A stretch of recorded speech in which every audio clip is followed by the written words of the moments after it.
Bien-aimés dans le Seigneur, shalom. Grande est ma joie de vous savoir nombreux à l'écoute de l'Évangile au travers de ces ondes. Je vous prie de bien vouloir vous lever. Nous allons lire la parole de Dieu qui se trouve dans l'Évangile selon Matthieu au chapitre 1er, du 1er au 17e verset. Matthieu, chapitre 1, versets 1 à 17.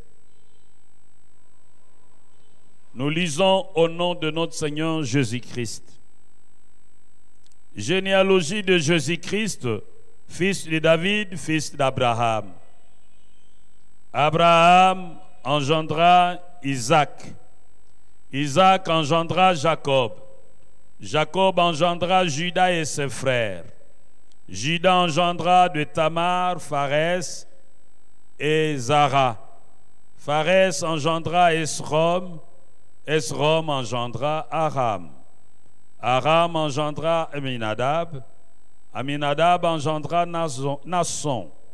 Nasson engendra Salmon. Salmon engendra Boaz de Rahab.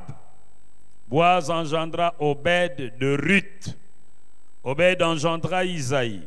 Isaïe engendra David. Le roi David engendra Salomon de la femme d'Uri.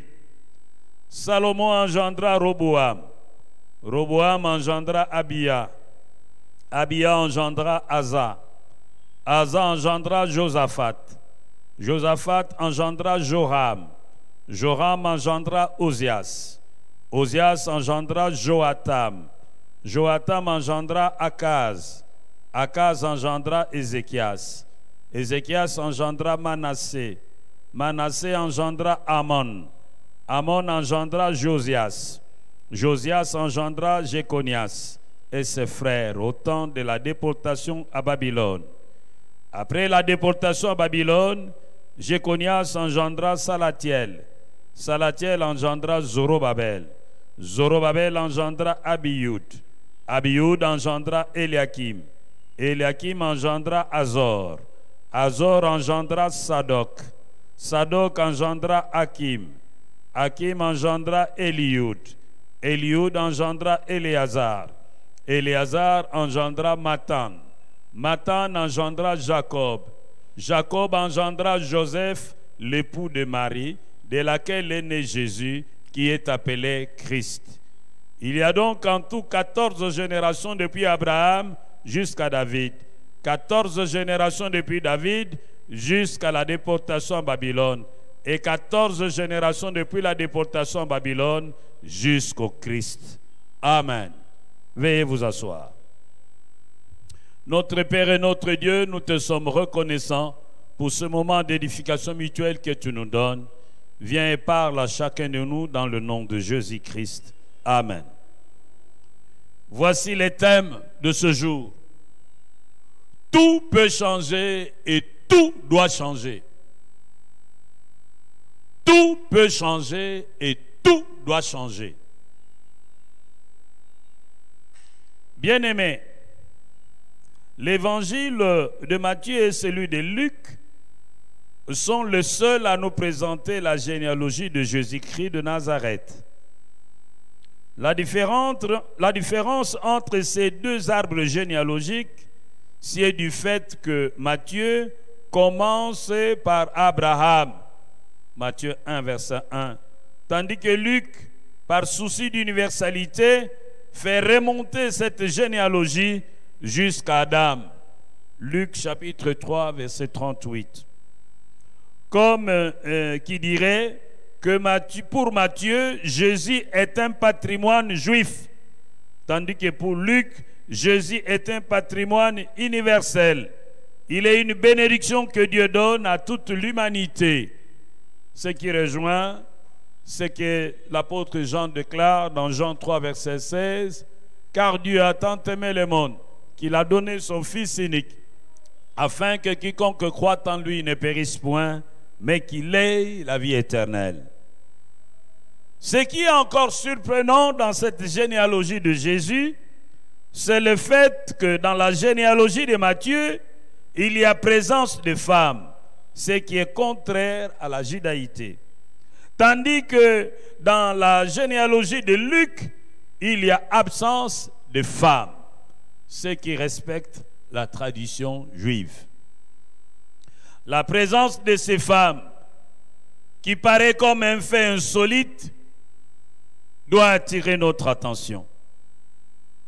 Vous vous souviendrez, lorsque Jésus s'apprêtait à prendre son dernier repas avec ses disciples, il envoya l'un d'eux dans la ville voisine en lui disant: quand tu verras un homme portant une cruche sur la tête, suis-le.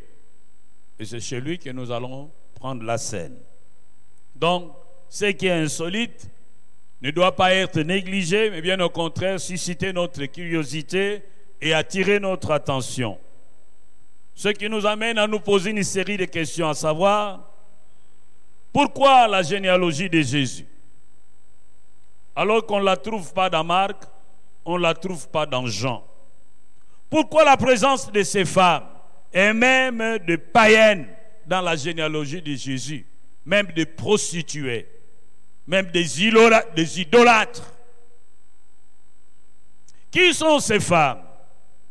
Qu'ont-elles fait pour qu'elles puissent figurer dans la généalogie de Jésus? Bien-aimés, nous allons essayer de répondre petit à petit à toutes ces questions. Pourquoi la généalogie de Jésus? Frères et sœurs en Christ, Matthieu présente Jésus comme le roi des Juifs. Alors il faut d'abord prouver que Jésus est vrai Juif. Pourquoi tiennent-ils vraiment à prouver que Jésus est vrai Juif? Parce que dans leur histoire, ils avaient été infiltrés par des étrangers et cette infiltration est allée jusque dans le sacerdoce. Dans Nombre 11, verset 4, la Bible dit: les ramassis de gens qui se trouvaient au milieu d'Israël furent saisis de convoitise, et même les enfants d'Israël commencèrent à pleurer et dire: qui nous donnera de la viande à manger? Nous nous souvenons des poissons que nous mangeons en Égypte et qui ne nous coûtaient rien, des concombres, des melons, des poireaux, des oignons, des hauts. Maintenant, notre âme est desséchée, plus rien, nos yeux ne voient que de la manne. Drôle de deuil. Ils organisent un deuil autour du manger. Ils pleurent, ils regrettent les concombres, les ail, le haut au pluriel, les oignons, les poissons. Et ils disent qu'ils avaient toutes ces choses pour rien.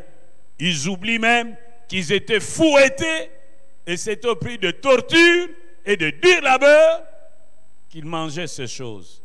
Mais maintenant, ils oublient toutes ces souffrances. Ils estiment qu'ils auraient mieux fait de rester là-bas que d'être là où ils sont. Tout ça pourquoi? Parce qu'ils y avaient été entraînés par le ramassis, c'est-à-dire le peuple étranger qui n'était pas des Juifs, qui s'est infiltré au milieu d'eux quand ils ont traversé la mer Rouge. Pourquoi il est important de connaître cette généalogie? Parce que c'était aussi la stratégie de Dieu pour débusquer les infiltrés, les faux juifs. Nous lisons cela dans Néhémie chapitre 7, versets 1 à 65. Que Dieu avait demandé à Néhémie d'organiser un contrôle d'identité. Et chacun devait donner son arbre généalogique. Et il y avait des titres généalogiques. Mais il y avait beaucoup de gens qui n'étaient pas capables de prouver qu'ils étaient des Juifs. Et parmi eux, un certain nommé Barzillai, qui était même prêtre. Il travaillait dans le temple. Il entrait dans le sanctuaire. Mais un païen incirconcis. Un étranger qui s'est infiltré et qui a épousé une femme de la famille de Barzillai. Au lieu de lui donner son nom, l'homme a préféré prendre le nom de sa femme. C'est souvent la stratégie des infiltrés. Cachent leur vrai nom et prennent des noms d'emprunt.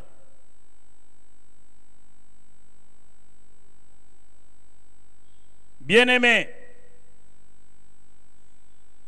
si ils ont pris soin de donner la généalogie de Jésus, c'est parce qu'ils connaissaient leur histoire. Et il fallait éviter les erreurs du passé. Ceux qui ignorent leur histoire risquent de voir cette histoire se répéter dans leur vie. Cette généalogie de Jésus nous aide à comprendre l'importance des archives et de l'administration de l'état civil, des titres généalogiques. En Afrique, il y avait des griots qui jouaient ce rôle de mémoire vivante du peuple. Mais avec l'avènement de l'homme blanc, l'état civil a été mis en place au nom de la modernité. Et maintenant, chaque fois qu'un enfant vient au monde, avant 90 jours, avant 90 jours, il faut passer, le faire enregistrer auprès de l'officier de l'état civil et cela se fait gratuitement. Dépasser ces délais, l'enregistrement se fera moyennant un jugement supplétif. Bien-aimés, c'est important de nous assurer de l'identité de ceux qui vivent avec nous, de nos dirigeants. Car un infiltré qui n'a pas d'ambition politique ne pose pas de problème. Mais celui qui en a devient une menace pour le peuple. Les hommes à la nationalité douteuse sont plus que dangereux. Ils tuent ceux qui connaissent leur vraie identité parce qu'ils estiment qu'ils sont des témoins gênants. Les hommes à la nationalité douteuse, ils créent des tribus et ils essayent de s'acquérir des portions de terre par la force pour justifier leur présence dans la contrée et tuent les autochtones non acquis à leur cause.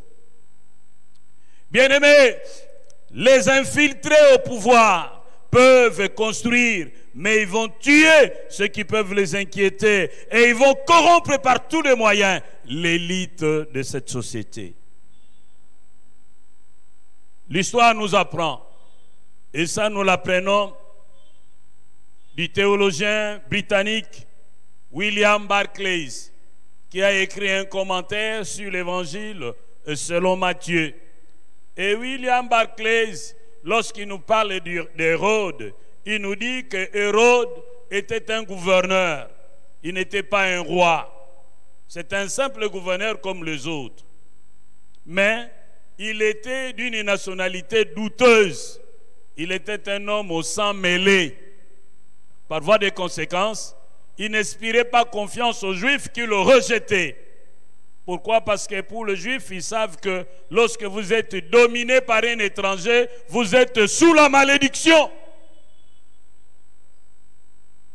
Alors, n'ayant pas le soutien intérieur, Hérode s'est donné corps et âme pour servir les intérêts des Romains. Et il a fait avec zèle et dévouement.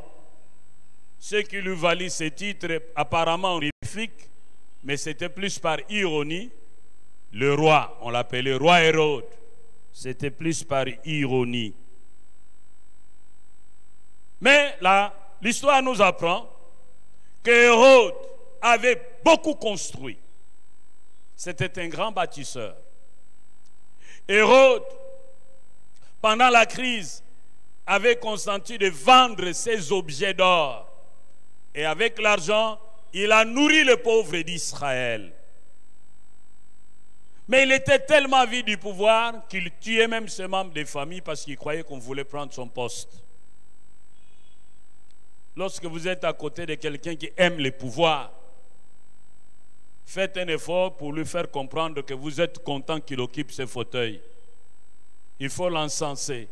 Il faut le caresser dans le sens du poil. Il faut l'aider à comprendre qu'en tout cas, ce fauteuil-là te convient.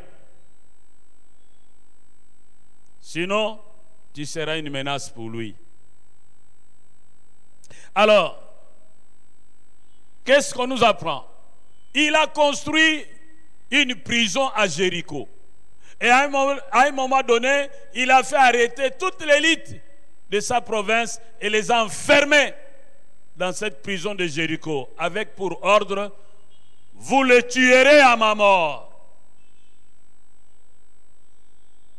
Bien-aimés, souvent les gens parlent de Joseph, cet étranger qui a été une bénédiction pour l'Égypte, mais ils oublient de dire qu'aucun jour Joseph ne s'était déclaré égyptien.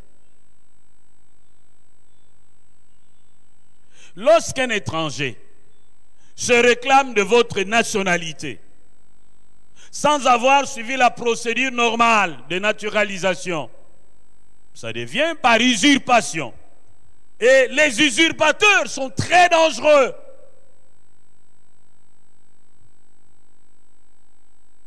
Bien-aimés, nous devons tenir compte de l'identité de ceux qui sont avec nous. C'est pourquoi le roi Saül a demandé à David: de qui es-tu fils? Il est très dangereux de laisser les officiers à nationalité douteuse occuper des postes de commandement de troupes dans l'armée. Souvent, ces infiltrés cachent leur vraie identité et adoptent de nouveaux noms. Je crois que les dirigeants actuels ont la grande responsabilité de vérifier dans notre armée pour identifier tous ceux qui ont des nationalités douteuses et les démettre de fonctions stratégiques. Car nous sommes dans une confusion depuis l'avènement de l'AFDEL. Oui, avec l'AFDEL, nous avons eu un chef d'état-major rwandais. Mais il se faisait passer pour un Congolais. Mais après, qu'est-ce que nous avons vu? Nous avons vu qu'il est rentré chez lui, il est devenu chef d'état-major du Rwanda. C'est de l'histoire. Nous devons en parler. L'histoire est têtue. Mais les autres sont là. C'est à nos dirigeants de les identifier, de les mettre hors d'état de nuire. Et beaucoup sont entrés avec cette histoire de braquage. On fait la paix avec tel mouvement de rébellion. On prend ces gens-là, on les verse dans l'armée. Pourquoi doit-on prendre des gens qui ont pris des armes pour tuer les Congolais et les verser dans l'armée? Pourquoi ne faut-il pas les juger qu'ils répondent de leur folie? Alors, avec ce jeu de verser toujours ces gens dans l'armée, finalement, ils vont prendre la majorité.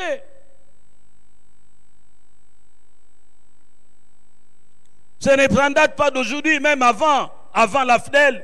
Nous avons aussi le cas de notre chef, notre frère, notre bien-aimé Mobutu. Il est né le 14 octobre. C'est le 14, hein? Le 14 octobre 1930. Mais sa mère, Mamaye, est née en 1922. Sa naissance est plus miraculeuse que celle de Jésus-Christ parce qu'il a été engendré par une fille de 8 ans. Et pendant tout le temps, on répétait ça dans les cours de civisme. Ça ne choquait personne. Nous étions comme envoûtés. Nous avons également connu des gens dont les mères étaient rwandaises, pères polonais, mais qui sont devenus congolais sans naturalisation par la magie. Il faut que le Parlement prenne des mesures, des lois pour investiguer sur tous ceux dont la nationalité est douteuse et de mettre des fonctions stratégiques, de le démettre des fonctions stratégiques dans l'armée, dans la politique, dans le renseignement. Il faut prendre des mesures pour attribuer des cartes d'identité à tous les Congolais. C'est important, nous sommes fatigués avec ces cartes d'électeurs. Et dans les provinces, les gens, pour qu'ils reçoivent leur carte d'identité, il serait mieux que celui qui les identifie reçoive les témoignages du chef du village et du chef de famille dont ils s'originent pour recevoir la certitude qu'ils sont vraiment de vrais Congolais. Il faut mettre sur pied des mécanismes de lanceurs d'alerte pour dénoncer les étrangers qui se sont infiltrés à quelque niveau que ce soit et protéger, récompenser ceux qui les dénoncent. Nous ne sommes pas contre que les étrangers prennent notre nationalité parce que les nôtres ont aussi pris les nationalités ailleurs, mais qu'ils suivent quand même la procédure. de naturalisation. C'est très important.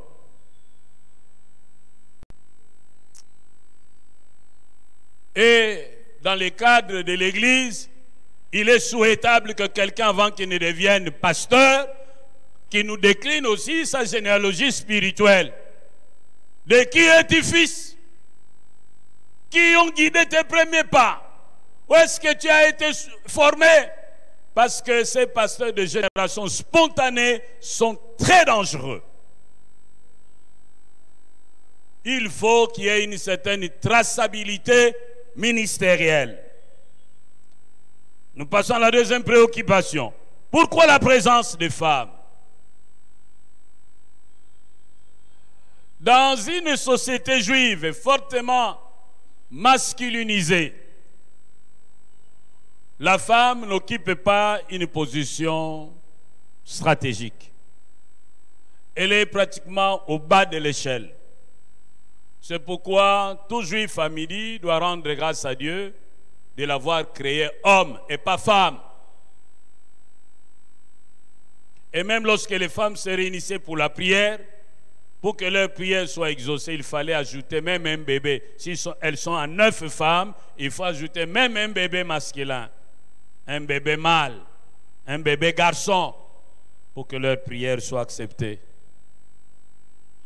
Et lorsqu'un homme devait dire à l'autre quel était son patrimoine, il comptait sa femme comme un de ses biens. J'ai une maison, j'ai 4 chefs, j'ai une femme, j'ai 2 enfants.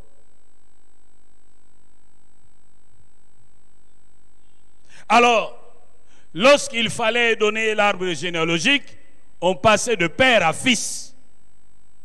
Les femmes n'étaient pas comptées. Mais dans la généalogie que Matthieu nous donne, nous y trouvons des femmes. Nous trouvons Tamar au verset 3. Nous trouvons Rahab au verset 5. Nous trouvons Ruth au verset 5. Nous trouvons la femme d'Uri au verset 6. Nous trouvons Marie au verset 16. Mais pourquoi ces femmes? Bien-aimés, Jésus vient établir un nouvel ordre. Il vient changer les habitudes et les traditions. S'il y a un ordre établi qui vous étouffe, vous avez besoin de Jésus. Pourquoi ces femmes? Bien-aimés, Jésus vient mettre fin à l'exclusion de la femme. Il vient émanciper la femme. Jésus veut qu'on compte la femme aux bons endroits. S'il y a des endroits où vous n'êtes pas comptés, sachez que Jésus veut que votre nom soit également compté. Pourquoi ces femmes? Bien-aimés, Jésus vient pour mettre fin aux mauvaises lois établies par le méchant, par les hommes et les femmes forts. Pourquoi ces femmes? Bien-aimés, Jésus vient pour enlever la honte de la femme et de tous les humilier, de tous les écraser, de tous les oublier, de tous les laisser pour compte, de tous ceux dont la dignité est piétinée. Mais qui sont ces femmes? Qu'il soit dit, d'abord ici, qu'elles ne sont pas des femmes parfaites. Il y a parmi elles la prostituée Rahab. Et à côté d'elle, nous avons l'idolâtre Moabite Ruth, dont les ancêtres étaient des incestueux. Souvenez-vous de l'histoire de Lot avec ses enfants. Frères et sœurs, la présence de ces femmes nous aide à comprendre que Jésus accueille tout le monde tel qu'il est. Il est prêt à te recevoir tel que tu es, pour t'élever afin que tu sois ce que Dieu voudrait que tu sois. Il est prêt à te recevoir pour te faire bénéficier des promesses de Dieu auxquelles tu étais étranger. Frères et sœurs, même si les gens ne te considèrent pas, sache que Jésus t'aime tel que tu es. Même si les gens te méprisent, sache que Jésus t'aime tel que tu es. Même si les gens te rejettent, sache que Jésus t'aime tel que tu es. Même si les gens ne reconnaissent pas ta valeur, sache que Jésus reconnaît ta valeur et il t'aime. Il veut par toi changer l'état de ta famille. Oui, mon frère, ma soeur, par toi, Jésus veut commencer une nouvelle histoire de ta vie et de ta famille. Car il est écrit dans Acte 16, verset 31. Acte 16, verset 31. Crois au Seigneur Jésus, tu seras sauvé, toi et ta famille. Frères et sœurs, même si tu étais seul pécheur au monde, Jésus serait venu. Car il nous dit qu'un berger, le bon berger, peut avoir 100 brebis. Mais si une seule vient à s'égarer, le bon berger est prêt à abandonner les 99 pour aller chercher la seule brebis. Pour nous dire que nous avons de la valeur à ses yeux. Quand bien même nous serions seuls au monde, Jésus serait venu mourir pour nous à la croix. Mon frère, ma soeur, tu as du prix aux yeux de Jésus. Il te veut heureux. Mon frère, tu as du prix aux yeux de Jésus. Il t'aime et il veut changer ta situation. Oui, dans Jean 10, verset 10, il dit, je suis venu afin que les brebis aient la vie et qu'elle l'ait en abondance. Oui, Jésus t'aime et il veut accomplir le plan de Dieu dans ta vie. Ce plan dont on nous parle dans Jérémie 29, verset 11. Jérémie 29, verset 11. Jésus t'aime. Il est mort à la croix pour tes péchés. Il est mort à la croix pour tes forfaits. Il est mort à la croix pour tes égarements. Mon frère, ma soeur, Jésus t'aime. Il est ressuscité des morts. Il s'est assis à la droite de son Père pour parler en ta faveur, pour plaider ta cause. Lorsque le diable et tes ennemis viennent t'accuser. Mon frère, ma soeur, Jésus t'aime. Jésus t'aime. Il te veut du bien. Il te veut en bonne santé. C'est pourquoi il a porté tes maladies à la croix. Jésus t'aime. Il te veut en bonne santé. C'est pourquoi il a subi les châtiments à la croix. Et par ses maîtrissures, il te donne la guérison. Oh oui, il est capable de te rendre heureux, car tout pouvoir lui a été donné dans le ciel, sur la terre et sous la terre. Et tout lui est soumis. Toi qui es malade, sache que Jésus t'aime et il compatit lorsque tu souffres. Par ses meurtrissures, il peut te guérir. Et il veut te guérir. Toi qui es sous la malédiction, pour ce que tu as fait, tu ne sais pas comment t'en sortir. Tranquillise-toi. Jésus est capable d'ôter la malédiction de ta vie et de la changer en bénédiction. Car il est écrit, maudit soit celui qui est pendu au bois. Il a été crucifié pour porter ta malédiction. Oh, toi qui as été condamné par un tribunal de jour et de nuit, laisse-moi te dire une bonne nouvelle. Jésus t'aime, il est capable de t'acquitter. Car il est écrit, il n'y a plus de condamnation pour ceux qui sont en Jésus-Christ. Quel que soit ton problème, Jésus est capable de le résoudre. Car tout pouvoir lui a été donné dans le ciel, sur la terre et sous la terre. Aucun problème ne restera éternel. Tout problème peut trouver la solution en Jésus-Christ. Mais qui sont ces femmes? Qu'est-ce qu'ils ont fait, ces femmes, pour qu'ils soient comptés parmi les ancêtres de Jésus? Ce que ces femmes ont fait permettra aussi que Jésus intervienne dans ta vie si tu réunis ces conditions. Nous voyons Rahab. Elle a risqué avec Dieu en protégeant les espions, en ne s'opposant pas à l'accomplissement du plan de Dieu. Nous voyons cette femme, Ruth. Elle a quitté sa famille. Elle a quitté ses terres, ses dieux, pour s'attacher à sa belle-mère, à son Dieu, à son peuple. Nous voyons cette femme, Marie. Elle a risqué avec Dieu parce qu'on pouvait la tuer par lapidation pour avoir attrapé une grossesse en dehors du mariage.